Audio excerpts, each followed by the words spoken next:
In the news this week, Nick Clegg calls for drug decriminalisation, a pastor's care for vulnerable children inspires a powerful film, and a Christian missionary responds with faith to a violent attack.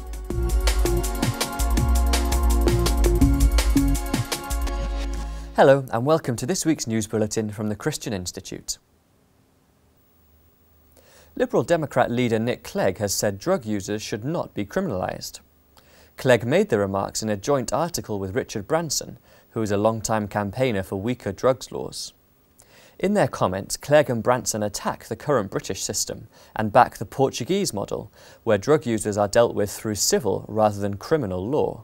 However, Mary Brett from anti-drugs group Cannabis Skunk Sense criticised the Deputy Prime Minister and warned of the potentially dangerous effects of decriminalisation. Nick Clegg demonstrates complete ignorance of the facts on drugs like cannabis and skunk. If you decriminalise or legalise drugs, then children will think it is okay to do, that it is safe.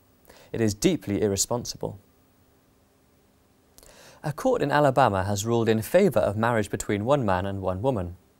The state's Supreme Court ruled 7-1 on the case, which arose when two pro-marriage groups appealed an earlier decision that supported gay marriage. One of the organisations, Alabama Citizens Action Programme, welcomed the decision. "We are concerned about the family and the danger that same-sex marriage will have," said Executive Director Dr. Joe Godfrey. People in Alabama voted overwhelmingly in favour of marriage between one man and one woman in a 2006 state vote. The issue of same-sex marriage is currently before the US Supreme Court, and a decision is expected by June. An award-winning documentary about a South Korean pastor who rescues abandoned babies featured in US cinemas this week.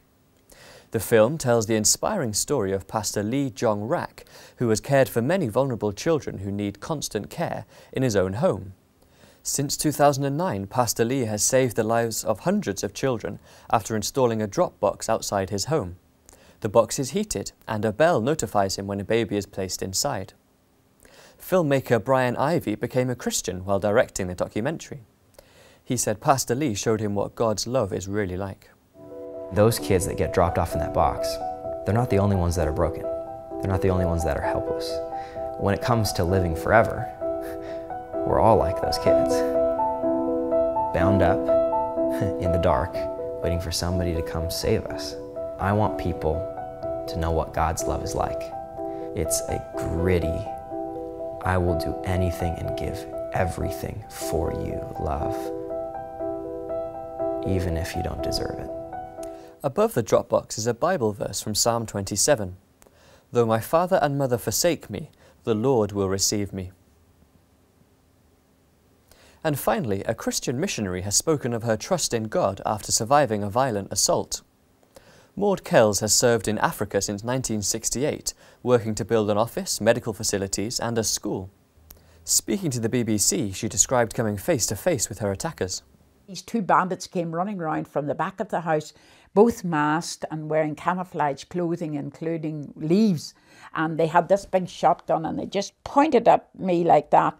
And it was covered in leaves and things. And I thought it was just a bit of wood, that they were just frightening me. So I went to grab it. But as I did that, he just pulled the trigger. It just happened just as quick as that. Terrific noise and, of course, a terrific pain right through here. Maud said it was an honour to suffer with the Lord Jesus and explained that she knew God's presence with her throughout. It was just the overriding consciousness that God was with me. "Yea, though you walk through the valley of the shadow of death, I will be with you." And he's given me those wonderful promises. And certainly he had taken me through that valley, but he was bringing me out through the other end. Well, that's all for this week. For regular updates and information on all of our stories, plus much more, visit our website at christian.org.uk. Until next time, goodbye.